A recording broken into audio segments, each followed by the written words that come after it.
Oke, salam dan salam sejahtera dan pencerahan saya berkenaan dengan kenyataan yang dikeluarkan oleh Tengku Zafrul. Yang mana dia kata bahawa hanya UMNO bela rakyat mampu cipta kestabilan politik. Dan saya lihat kenyataan yang lainnya, dia kata hanya UMNO dan komponennya Barisan Nasional mampu cipta kestabilan dari segi politik maupun ekonomi untuk kepentingan rakyat. Dan dia juga berjanji akan cuba sebaik mungkin untuk membantu UMNO untuk kembali menjadi kerajaan yang stabil untuk Selangor dan negara. Apa yang saya lihat daripada kenyataan yang dikeluarkan oleh Tengku Zafrul ini, yang mana apabila disebut tentang membela rakyat, saya melihat kepada Tengku Zafrul ini dulu, saya baru tahu orang yang bernama Tengku Zafrul ini apabila kerajaan pintu belakang itu ditubuhkan. Apabila Tan Sri Muhyiddin Yassin menjadi Perdana Menteri, tiba-tiba orang yang tak bertanding, orang yang bukan ahli parlimen, diangkat oleh Tan Sri Muhyiddin Yassin. Entah dari celuk mana, tiba-tiba Menteri Kewangan. Jadi di situ yang saya lihat, barulah saya tahu, oh ini dia namanya orang yang bernama Tengku Zafrul sebagai Menteri Kewangan Malaysia. Dan kestabilan politik ini, kita boleh lihat siapa yang mulakan, kenapa perkara ini berlaku.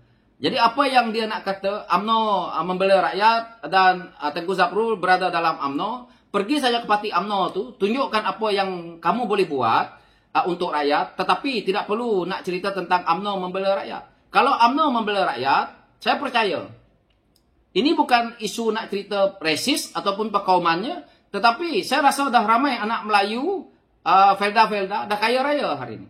Tetapi apa yang kita lihat, elit-elit politik UMNO yang kaya raya. Orang kebanyakannya ini tidak juga. Dan kestabilan politik ini tadi, kita tahu bahawa Pakatan Harapan bergolak waktu itu kerana Tun pun tidak nak menyerahkan jawatan. Tetapi kenapa UMNO bersekongkol dengan PAS untuk mengambil alih kerajaan sedangkan rakyat dah menolak kamu? Sepatutnya apapun permasalahan dalam komponen Pakatan Harapan itu, kamu orang tidak perlu nak masuk campur. Hari ini, apabila dia mendapat tiket untuk dia nak bertanding, untuk dia nak menjadi ahli parlimen, maka dia cerita bahawa UMNO yang mampu bela rakyat, mampu cipta kestabilan. Hari ini Tengku Zafrul nak bercerita tentang Selangor. Baru hari ini Tengku Zafrul nak cerita tentang Selangor. Apakah Selangor tidak maju? Apakah PIHS pegang Selangor mengalami masalah? Tidak. Selama PIHS peganglah Selangor itu menjadi sebuah negeri yang makmur, yang kaya. Jadi untuk apa cerita Tengku Zafrul ini? Bermakna Tengku Zafrul masih baru dalam politik, masih lagi mencari ruang untuk nak menjadi ahli parlimen, dan akhirnya, kalau begitu cerita Tengku Zafrul ini, maka tak perlu ada pilihan raya dalam negara kita ini. Kita bagi saja jawatan ni semua ke UMNO. Menteri bagi ke UMNO, pilihan raya tak payah buat, jimat. Pembelanjaan. Kita nak buat pilihan raya ni, berapa yang kita nak habiskan? PRN berapa nak habis? PRU berapa nak habis? Tengku Zafrul sebagai Menteri Kewangan tahu bahawa kosnya terlalu tinggi. Jadi, apa relevannya kenyataan yang dikeluarkan ini? Ini adalah satu yang pada saya, cerita yang lunak didengar orang. UMNO berpuluh tahun lah yang membuat utang. Kalau kestabilan politik itu tidak ada, dia berpunca daripada ekonomi, daripada hutang negara. Apa yang kita lihat hari ini adalah disebabkan oleh UMNO. Kerana UMNO lah pemimpin paling ramai dalam komponen Barisan Nasional itu menjadi menteri. Pegang sana, pegang sini. Jadi, apa yang kita lihat, kalau betul apa yang Tengku Zafrul ni cerita, itu yang saya ceritakan. Bahawa kalau UMNO ni betul-betul parti yang memperjuangkan hak rakyat, maka keseluruhan rakyat dah senang hari ini. Tengku Zafrul pernah turun ke Sabah Sarawak? Belum pernah. Selama hidup pernah lihat pendalaman Sarawak? Tidak pernah. Tengku Zafrul pernah pergi melawat tu orang-orang asli di hutan tu? Tidak ada. Tengku Zafrul hidup senang lenang. Kenapa Tengku Zafrul nak masuk UMNO? Hakikatnya satu saja. Kita pernah dengar keluarga Tengku Zafrul terlibat dengan projek dan tender. Hari ini memang bolehlah. Kalau UMNO Barisan Nasional menang, mungkin Tengku Zafrul selamat. Tetapi kalau Pakatan Harapan menang, ini yang menjadi igawan dia. Sebab itu dia bersama dengan UMNO Barisan Nasional hari ini. Inilah satu sikap pimpinan dalam negara kita ini. mereka demi mengejar sesuatu, akhirnya yang nak disusahkan rakyat. Akhirnya kamu juallah cerita rakyat. Kamu melutut-lututlah dengan rakyat hari ini untuk nak mendapatkan kuasa. Tapi hakikatnya, inilah salah satu seorang yang tidak pernah tangan dia keras-keras nih untuk mencari duit. Kerana dia anak orang senang. Jadi dia punya cakap seolah-olah betul ya.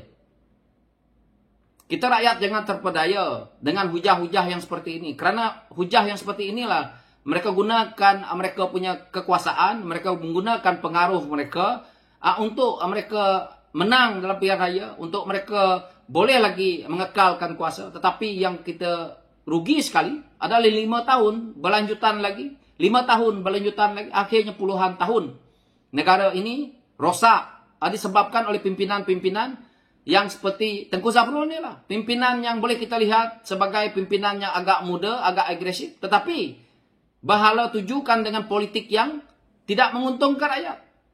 Seolah-olah hanya parti UMNO yang boleh memajukan negara ini. Saya nak beritahu dekat Tengku Zafrul, kalau UMNO betul-betul hebat, negeri pimpinan UMNO hari ini dah maju. Negeri pimpinan sekongkol UMNO dah maju. Tengku Zafrul lihatlah. Kita lihat juga negeri pimpinan PAS. Semua kacau bilau. Hanya pimpinan yang kita lihat ada kemajuan adalah negeri-negeri pimpinan Pakatan Harapan. Dan hari ini kalau kita lihat, seandainya Pakatan Harapan boleh memerintah negara, dia memajukan negara ini, tidak ada ketirisan, tidak ada pemborosan, tidak ada pembaziran, maka negara kita ini akan inputnya kepada rakyat. Tetapi orang seperti Tengku Zafrul ni, yang mana Datuk Seri Anwar Ibrahim berulang-ulang kali kata, Tengku Zafrul ni jaga bank. Maksudnya, Tengku Zafrul ni menjaga elit-elit politik, elit-elit pembisnes, bukan menjaga orang kampung yang susah. Ada, kita tengok, Tengku Zafrul ni menghulurkan sedekah dia kepada orang-orang miskin. Adakah Tengku Zafrul ni turun ke lapangan sebelum-sebelum ini membantu rakyat yang betul-betul susah? Tidak ada. Jadi hanya dia berkempen untuk nak menyedapkan hati dia. Memang saya kritik. Kerana dia mendapat nikmat semuanya. Orang lain bertanding setengah mati untuk menjadi ahli parlimen. Tup-tup Menteri Keuangan Tengku Zafrul. Yang entah dari ceruk mana entah. Tan Sri Muhyiddin Yassin ambil. Padan juga muka Tan Sri Muhyiddin Yassin. Akhirnya Tengku Zafrul pula masuk ke dalam UMNO. Yang bawa Tan Sri Muhyiddin Yassin. Jadi, rakyat di luar, kita jangan dengar dakwah ini. Inilah cara penipuan yang jelas. Inilah mereka gunakan kuasa. Kita lihat, Tengku Zafrul dan juga Perdana Menteri membentangkan bajet. Bajet yang tidak lulus. Tidak dibahaskan. Penat-penat rakyat menonton. Penat-penat rakyat menunggu. Akhirnya bubar parlimen. Inikah kestabilan politik yang nak dicerita? Inikah yang dicerita membela rakyat? Ini umpama menipu rakyat. Bentang bajet. Bajet tak lulus. Belum lagi dibahaskan. Gila ke apa? Jadi Tengku Zafrul jawab itu dulu. Kenapa kamu tidak fikir? Kenapa kamu dengan PM tidak fikir bahawa nak bubarkan parlimen kamu bentang bajet? Adakah ini gula-gula kepada rakyat? Gula-gula kepada penjawat awam? Orang bagian nak gila tunggu, nak menonton. Akhirnya, tup-tup, parlimen bubar, apa pun tak dapat. Rakyat kebanyakan sekarang ni dah tertipu. Rakyat tak fikir-fikir, ya betul lah ni, yang diumumkan macam ni. Padahal apa tak ada, habuk tak ada. Jadi saya tak nak membebel panjang berkenaan dengan isu ini. So, saya harap rakyat faham di situ bahawa kita perlu mencari seorang pemimpin yang betul-betul hendak menjadikan negara ini kembali ke landasan yang betul. Seorang pemimpin yang ada keikhlasan. Seorang pemimpin yang memang bukan bekerja nak menjadi menteri hanya untuk nak mementingkan kepentingan kroni-kroni untuk mendapatkan projek. Kita lihat pemimpin yang memang lebih baik daripada bawah. Orang yang memahami hidup kita di bawah ini. Orang-orang seperti kita ini. Yang betul merasakan asam garamnya hidup di bawah ini.